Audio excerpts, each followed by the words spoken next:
Allahumma salli ala Muhammad. Assalamualaikum warahmatullahi wabarakatuh.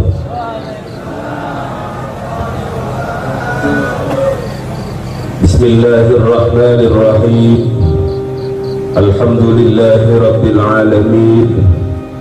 Wassalatu wassalamu ala ashrafil anbiya'i wa afdalil mursalin, Sayyidina wa habibina wa syafi'ina wa qurrati a'yunina Muhammadin wa ala alihi wa ashabihi wa tabi'in wa man tabi'ahum bi ihsanin ila yaumiddin, amma ba'd. Faqad qala ta'ala fi kitabihil karim, a'udzu billahi minasy syaithanir rajim. يا أيها الذين آمنوا لا تلهكوا أموالكم ولا أولادكم عن ذكر الله ومن يفعل ذلك فأولئك هم الخاسرون. وقال أيضا الذين آمنوا وتطمئن قلوبهم بذكر الله ألا بذكر الله تطمئن القلوب. وقال الشيخ ابن عطاء السكندري كيف يشرق قلب وصور الأكوان منطبعة في مرآته. اللهم نور قلوبنا وقلوب جميع من جلس في مجلسنا بنور المعرفة وعلم المكاشفة والبصيرة والإيمان والإسلام. يا فتاح يا عليم افتح قلوبنا وقلوبهم فتوح العارفين. ربنا افتح بيننا وبين قومنا بالحق وأنت خير الفاتحين. Amin amin ya rabbal alamin. Salah seorang sahabat yang sangat dicintai oleh baginda Rasulullah sallallahu alaihi wasallam, satu-satunya sahabat di mana ketika Rasulullah menyatakan cintanya niku diawali dengan kata-kata sumpah, adalah sahabat Mu'ad bin Jabal. Suatu saat sahabat Mu'ad bin Jabal bersama dengan baginda Rasulullah dawuh, wallahi ya Mu'ad inni la uhibbuka, wallahi ya Mu'ad inni la uhibbuka, wallahi ya Mu'ad inni la uhibbuka. Demi Allah wahai Mu'ad, sungguh saya mencintai kamu. Demi Allah ya Mu'ad, sungguh saya mencintai kamu. Demi Allah ya Mu'ad, sungguh saya sangat mencintai kamu. Ini belum memberikan pelajaran kepada kita, cinta itu tidak boleh dipendam, cinta itu harus diungkapkan. Pulang dari tempat majelis yang mulia ini, bapak-bapak bilang kepada istrinya, Dek, wallahi saya mencintai kamu, wallahi saya mencintai kamu, wallahi saya mencintai kamu. Kata istrinya, ada udang di balik. Hadirin yang dirahmati oleh Allah, demi Allah saya mencintai kamu ya Mu'ad, demi Allah saya mencintai kamu ya Mu'ad, demi Allah saya mencintai kamu ya Mu'ad. Lantas baginda Rasul membuktikan kecintaan itu dengan satu ijazah yang luar biasa hebatnya, di mana ijazah itu sekalipun dikhususkan untuk sahabat Mu'ad, tapi keumuman ijazah itu saya yakin untuk kita umat baginda Rasul. Dawai pun kanjeng Nabi, la tada'anna fi duburi kulli salatin antaqula Allahumma a'inni ala dzikrika wa syukrika wa husni ibadatika. Wahai Mu'ad, jangan pernah sekali-kali engkau tinggalkan setiap selesai sholat kamu untuk berdoa, Allahumma a'inni ala dzikrika wa syukrika wa husni ibadatika. Sarang-sarang, Allahumma a'inni ala dzikrika wa syukrika wa husni ibadatika. Malam ini kita akan sinau sarang-sarang betapa ada yang luar biasa di balik doa yang diajarkan baginda Rasul kepada sahabat Mu'ad. Malam Kamis kemarin, Pulau Kali Panjenengan ditunjukkan oleh Allah salah satu tanda kekuasaan Allah, bulan gerhana. Gerhana bulan ini pernah terjadi pada zaman baginda Rasul, dan kebetulan pada waktu itu bersamaan dengan wafatnya salah seorang putra kesayangan baginda Rasul, sehingga orang-orang berkata bulan pun ikut bersedih. Akhirnya baginda Rasul dawuh bahwa bulan dan matahari itu adalah dua tanda di antara tanda-tanda kekuasaan Allah yang tidak ia gerhana karena kehidupan seseorang, karena kelahiran seseorang, ataupun kematian seseorang.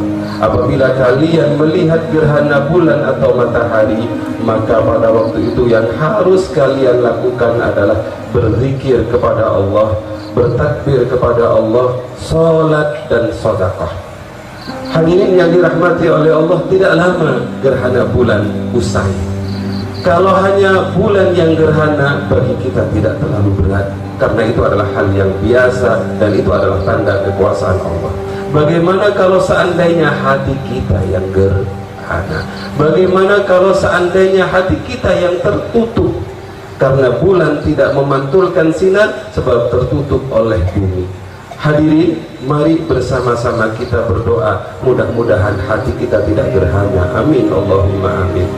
Asy-Syaikh Ibnu Athaillah As-Sakandari dalam kitab Al-Hikam dawuh, kaifa yusyriku qalbun wa suwarul akwan muntabi'atun fi mir'atihi. Kaifa, bagaimana? Kaifa niku maknanya tidak mungkin. Kaifa, bagaimana mungkin yusyriku qalbun, hati akan bersinar, hati akan bercahaya. Berarti hati kulo, hati panjenengan niku wonten kalih. Ada hati yang terang benderang, ada hati yang gerhana. Bagaimana hati kita bisa menjadi terang? Wasuwarul akwan muntabi'atun fi mir'atihi. Apabila gambar-gambar dunia nempel di cermin hati kita. Hati kita diibaratkan cermin. Kalau jadi teringat anak kulo yang kecil niku oleh ibunya diberikan kamar, dan di kamar itu ada kaca cermin. Setiap dia pulang dari sekolah, ada saja yang dibawa dan ditempelkan ke cermin itu. Hari ini gambar ini, hari ini gambar ini, hari ini gambar ini. Kreatif sekali anak-anak kita, sehingga pada akhirnya kaca yang dibuat bercermin itu tertutup oleh gambar-gambar yang ia beli di sekolahnya. Sebuah tamsil yang sangat sederhana. Hati kita ini adalah cermin, kata Syekh Ibnu Athaillah. Bagaimana hati kita ini bisa terang benderang apabila gambar-gambar dunia nempel satu persatu di dada kita, di hati kita. Di atas ada tempelan cicilan sepeda motor, bawahnya KPR, bawahnya mobil dan lain sebagainya, sehingga apa yang seharusnya hati ini untuk Allah habis untuk gambar-gambar dunia, sehingga hati kita disebut gerhana. Hadirin yang dirahmati oleh Allah, ternyata gerhana hati itu penyebabnya hanya satu, yaitu hubbud dunya. Padahal kanjeng Nabi dawuh, hubbud dunya ra'su kulli khati'atin. Mencintai dunia itu adalah pangkal awal mula dari setiap kesalahan. Para rawuh ingkang sangat kula mulyakaken, alhamdulillah baginda Rasul pernah dawuh begini, likulli syai'in musqalatun, segala sesuatu itu ada pembersihnya. Kamar mandi kita ada fiksal, lantai halaman kita kalau kotor tinggal ambil SOS dipel. Tapi bagaimana kalau hati ini yang kotor? Maka wa musqalatul qulub zikrullah, yang menjadikan hati kita ini bening kembali, alat pelnya, alat pembersihnya hanya berzikir kepada Allah. Beruntung kita oleh Allah dipertemukan dengan orang-orang yang mulia di atas tempat ini, sehingga kita istiqomah berzikir, bersolawat kepada Allah. Mudah-mudahan imbang. Hari besok kita tempeli dunia, malam Sabtu, malam Ahad dibersihkan, terus tempeli lagi bersihkan, tempeli lagi bersihkan. Yang penting mugi-mugi kula kali panjenengan istiqomah, amin Allahumma amin. Para rawuh ingkang sangat kula mulyakaken, itu tentang dunia. Wa musqalatil qulub, wa musqalatul qulub dzikrullah. Kula jadi ingat betapa hebatnya berzikir kepada Allah. Ingin pada waktu kita masih kecil, kita masih ingat ada satu sholawatan yang dibaca oleh sinten itu, kula boten paham, tapi orangnya laki-laki, gagah ganteng. Nadanya begini. Miftahul la ilaha, bantu dong.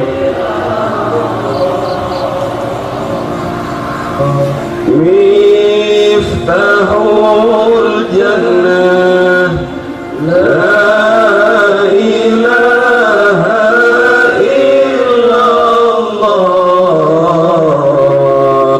la ilaha illallah, Muhammadur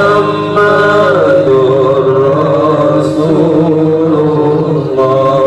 Sarang-sarang. Miftahul jannah la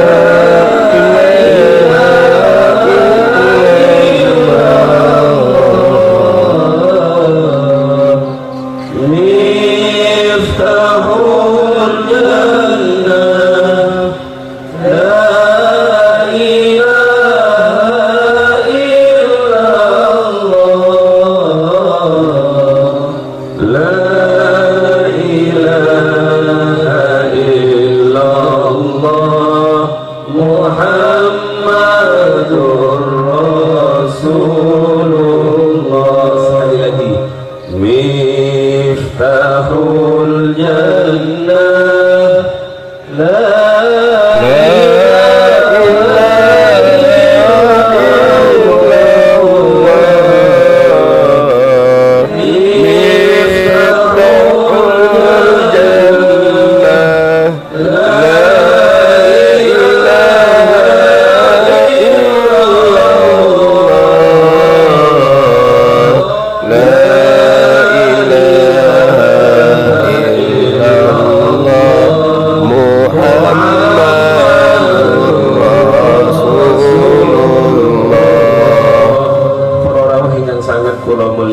redaksinya pakai miftah, pakai kunci.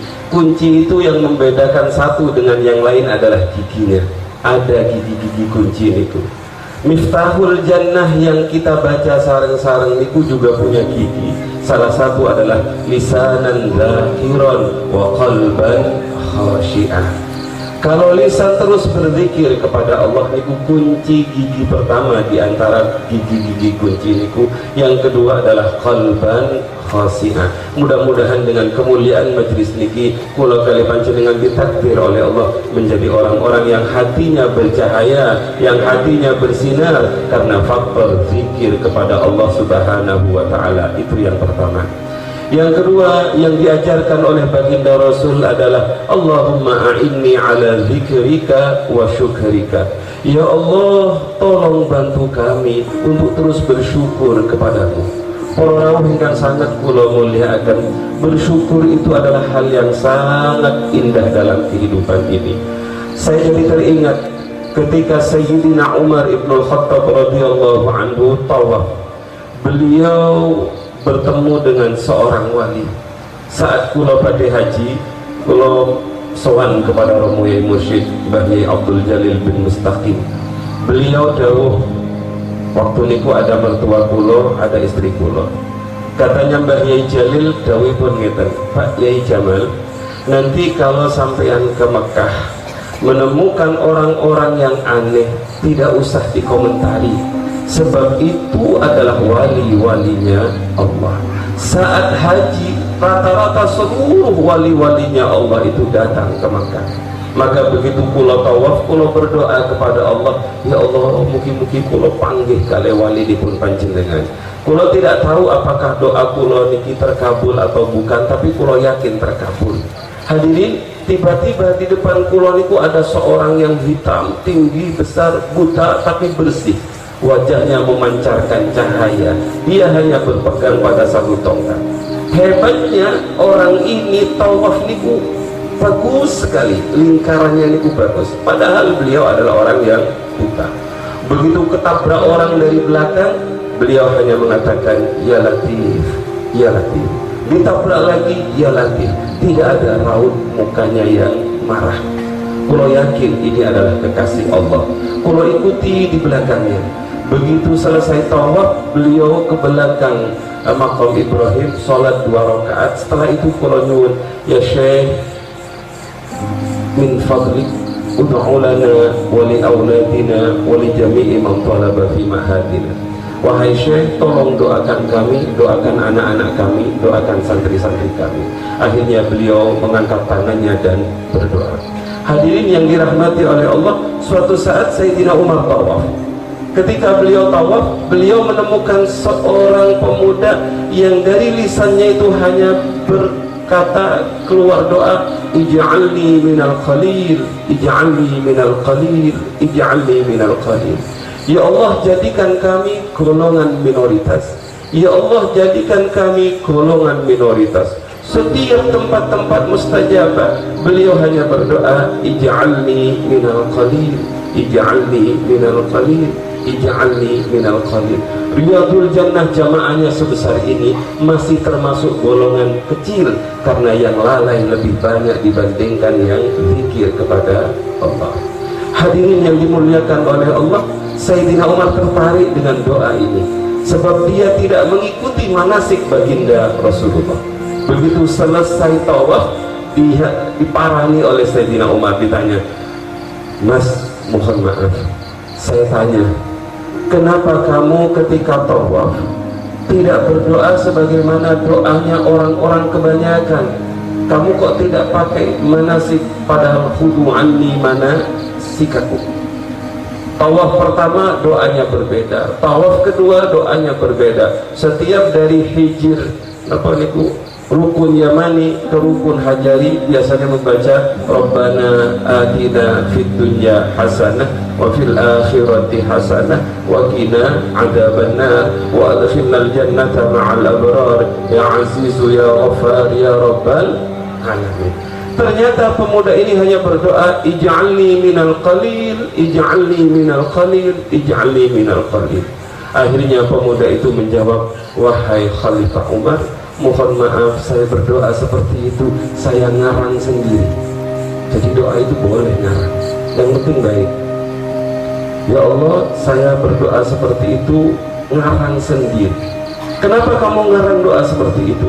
Sebab saya terinspirasi firman Allah, wa qalilum min ibadiyash syakur.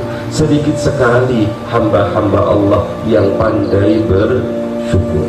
Niki mudah-mudahan kita yang sedikit ini menjadi hamba-hamba Allah yang pandai bersyukur. Amin Allahumma amin. Para rawuh kang sangat kula mulyakaken, pamanda kula Romo Ki Haji Abdul Nasir Abdul Fatah bercerita, di daerah Jawa Tengah niku wonten kiai namanya Kiai Alhamdulillah. Jadi kiainya niku Kiai Alhamdulillah. Nama aslinya niku sampai dilupakan oleh orang karena seringnya ngucap Alhamdulillah. Setiap ada tamu beliau Alhamdulillah, Alhamdulillah, Alhamdulillah. Sama seperti khadimul majlis, ada syukur terus dari lisan beliau. Suatu saat yang lucu, kata paman itu, kiai-kiai itu sama-sama pergi ke daerah Jombang karena ada manten. Di satu tempat sama seperti mau ke Kalipare ini, mohon maaf Habib saya agak telat tadi karena kesasar 3 kali. Jadi harus mundur atret 3 kali. Padahal ingin ikuti mahalul qiyam. Ya sudah, niatul mukmin khairun min amali. Nah, begitu beliau para kiai itu di atas mobil, bilalah melewati Kali Bokong, di mana orang-orang kampung di situ kalau buang kotoran ke kali. Yang lain mengatakan astagfirullahaladzim, astagfirullahaladzim, astagfirullahaladzim. Kiai kita yang satu ini mengatakan alhamdulillah. Alhamdulillahnya Kiai ini kok betul tidak seperti alhamdulillah kita. Hadirin yang dirahmati oleh Allah, dalam kitab kecil namanya Minhajul Abidin, sebenarnya syukur itu kembali kepada diri kita. Faman syakara